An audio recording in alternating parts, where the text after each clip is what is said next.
गदाधरं पाण्डुरङ्गं शूलहस्तं कृपानिधिं सर्वरोगहरं देवं दत्तात्रेयमहं भजे। जगदुत्पत्तिकर्त्रे च स्थितिसंहारहेतवे भवपाशविमुक्ताय दत्तात्रेय नमोऽस्तु ते।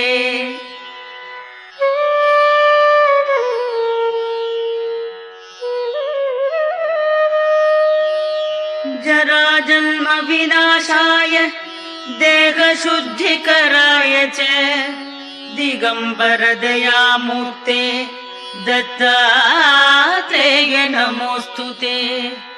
कर्पूरकान्तिदेहाय